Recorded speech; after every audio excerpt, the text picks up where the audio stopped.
diɲɛ taabolo yɛlɛmaw kosɔn farafina danbeko caaman be minnu bɛɛ lajɛlen bɛ ka tunu i n'a fɔ Mali la garangew ka golodogi. An ka maakɔrɔw ko garangeya ye siya ye, ko golodogi o ye garangew ka taabolo kɔrɔ ye, nga bi a bɛ se ka kɛ métier ye n'o ye bololabaara ye. Golodogilaw ka baara tun ye fɔlɔ ka maaw ka maamagofɛnw dilan i n'a fɔ sɛbɛndenw, bagan minnu bɛ siri bolo la ani denw cɛla la fɔɔ ka se mɔgɔkɔrɔbaw ma, samara dilan ani maamagomisɛnnin caaman wɛrɛw min fanga bɛ ka dɔgɔya kosɛbɛ bi Mali jamana kɔnɔ. O hukumu kɔnɔna la VOA Banbara y'a ka bi gɛrɛn sigi golodogilaw kan. Alassane Sengue ko k'ale ye garange ye min bɔra Baɲangara mara la ka na sigi Bamakɔ baara in yɛrɛ kanu kosɔn n'o ye golodogi ye. A ye nafa min sɔrɔ golodogi la ka fara a gɛlɛyaw kan a b'o lase. Ne ye garange de ye. Ne bɔra Bankasi ka na sisan sa bɛ wagati min bɔ a bɛ san 3 bɔ n bɛ yan. Goloto in ne b'a fɔ ni kɔni tiɲɛ ne nana sɔrɔ mɔkɛw b'a kɛ, fa b'a kɛ, a kɛra n ka identité kan. Ne fa garange, ne ba garange, n bɛ ka nafa sɔrɔ a la yɛrɛ. Ne yɛrɛ kalan kɛ, n tilala kalan na, an bɛ baara ɲini na fɔlɔ, et puis nin fɛnɛ ye baara dɔ ye, an bɛ sakiw dilan, an bɛ samara ninnu fɛn ninnu an b'a bɛɛ labɛn, an bɛ sɛbɛn ninnu bɛɛ tu ani donsow ka duloki ninnu an b'o bɛɛ dilan ani u ka fugula ninnu ji forogow an bɛ ninnu bɛɛ dilan.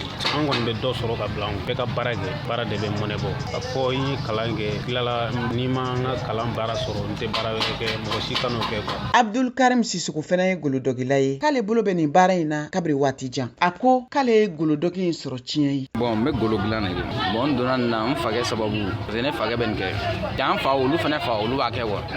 Donc an yɛrɛ y'a sɔrɔ olu de fan fɛ. Donc a yɛrɛ n dege ko caman na parce que kabini n kun t'a dɔn a ye n dege. Bon kalan a kɔnɔna ko ka ca fɛnɛ quoi. Bon an bɛ don min na ko bi garangeya mɔgɔ caman bɛ k'a bila kɔfɛ de parce que caman bɛ yen nɔ o fa tun b'a kɛ.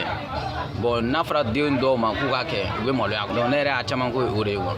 Parce que hali ne yɛrɛ somɔgɔ caman bɛ yen dɔw bɛ yen nɔ u tɛ sɔn a ma quoi. Ne kɔni y'a kalan n fakɛ sababu fɛnɛ na. Kuma dɔ n'a nana a mana kɛ cogo o cogo kuma dɔ an bɛ se ka bagan dɔ an bɛ se ka 1000 sɔrɔ kuma dɔ an bɛ se ka 2000 sɔrɔ kuma dɔ i bɛ se ka 3000 sɔrɔ. Bon sugu n'a position dɔ quoi. Ni mɔgɔ y'i dɔn a mana kɛ cogo o cogo i bɛ dɔɔnin sɔrɔ quoi. Sulemani Kulibali fɛnɛ ye golodogila ye min sigiyɔrɔ bɛnnen don Bangɔni ma nka a bɛ baara kɛ Musabugu sugu la. Ale tɛ garange ye nka a ye baara in kanu ka don a la. Bon min don baara na bamananw ko ten ko n'a mɛn garibu bɛ dugu bɛ deli la barani de ma fa. N'i bɛ wari ɲini na ni dɔ ma ɲa i bɛ dɔ fara i sen kɔrɔ. Donc ne tɛ garange ne ye Kulibali de. Donc fɔ baara o baara n'i y'a kanu i bɛ nafa sɔrɔ a la. Baara a ka gɛlɛn nafa ka nɔgɔ. Garange ne b'a fɔ nafa b'a la. Diɲɛlatigɛ n'i ye min ɲini Ala fɛ Ala b'o kɛ. Sinon baara lankolon tɛ yen malangolo de bɛ yen. Ka fɔ ni nin tɛ nin kɛ nkalon don. Salif Kone ale ye client ye an y'a sɔrɔ golodogiyɔrɔ la. Bon n nana n ka mɔgɔyanfɛnw de dilan jeliba fɛ. O baara mun fana don a b'an yɛrɛ de lakodɔn diɲɛ kɔnɔ parce que n'anw y'a kɛ ka bila valeur la mɔgɔw b'a minɛ valeur la mais n'anw y'a lagosi fana mɔgɔw b'a lagosi. Courage dɔ denmisɛnnin bɛɛ fana bɛɛ ka wuli k'a dɔ kɛ a ka fisa sigi ten. Ko ji dɔn, so dɔn, ko yɛrɛ dɔn ɲɔgɔn tɛ. A y'aw janto aw ka taabolo kɔrɔw la walasa aw danbe kana tunu. An ye min sɔrɔ bi VOA Banbara ka gɛrɛn kɛnɛ kan o de tun ye nin ye Mariam Tarawele.